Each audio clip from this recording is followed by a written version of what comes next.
When the tank's turret rotates, the three team members also rotate. It only takes 9 seconds to rotate once. Located below is the turret bar. The tightness between the turret and chassis is very good. The driver is located in the front. There is a hatch at the top that can be opened for entry and exit. There's not much room here either, so the driver has to lie down and control at the top. The brake pedals are at the bottom. Tanks do not have accelerator pedals, just operate the two black handles to accelerate and turn. The driver also has forward visibility. He can see 120 degrees ahead. Normally, the driver enters through the front hatch, but if necessary, he will enter position through a small door in the turret bar. At the top of the tower, there are two trapdoors: command cabin and loading cabin. There are 3 members inside the turret. The space is a bit crowded. The gunner sits on the far right, and the commander sits behind the gunner. The loader is located to the left of the main gun. The commander can observe 360 degrees around. Through the observation window, main gun ammunition is stored in a large compartment. Behind the turret, the soldier can open the hatch, take out the bullets and load them into the main gun. In battle, this action must be completed quickly. While in action, the crew can spend hundreds of hours inside the tank and only got a little sleep. The M1 Abrams tank entered service in 1980. The tank was named in honor of the US Army General Creighton W. Abrams, Jr. Its height is 2.44 meters, length 9.8 meters, width is 3.7 meters. This is a comparison between an ordinary person and this tank. The tank weight is 62 tons, equal to 35 cars, even though it has such weight. But tanks can still reach speeds of 68 kilometers per hour. Fuel tank capacity is approximately 1,900 liters. Most cars only have a capacity of 50 liters, but the tank needs a lot of oil, because every liter of oil the tank consumes can only go to 0.5 kilometers. That is, each 100 kilometers will consume 40 liters of oil. But it's really powerful. Let's look at other features of the tank. This is the racetrack. 7 wheels on each side. The part of the body that touches the ground is called the chassis. The top can be rotated. Weapon carrying unit. The unit has other devices called turrets. The engine is located at the rear. The tank crew consists of 4 people.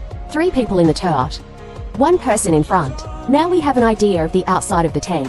Let's look at the details again. Start with the continuous sprocket, also known as crawl rails, made of steel and replaceable rubber gasket. There are 7 road wheels on each side of the tank. Guide wheel at the front. The rudder is located at the rear. The steering wheel has brake calipers. This is also the only wheel that is directly driven by the engine. It controls the entire track. Other wheels as the road passes over them. Free spins. The road wheels are connected to the suspension system. Why do tanks use rails? To overcome rough terrain.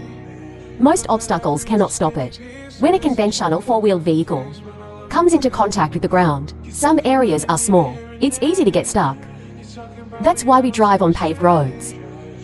Tanks are different. Has a larger contact area. Disperse weight. Obstacles on the road are generally not a problem. Tanks can even climb very steep mountains.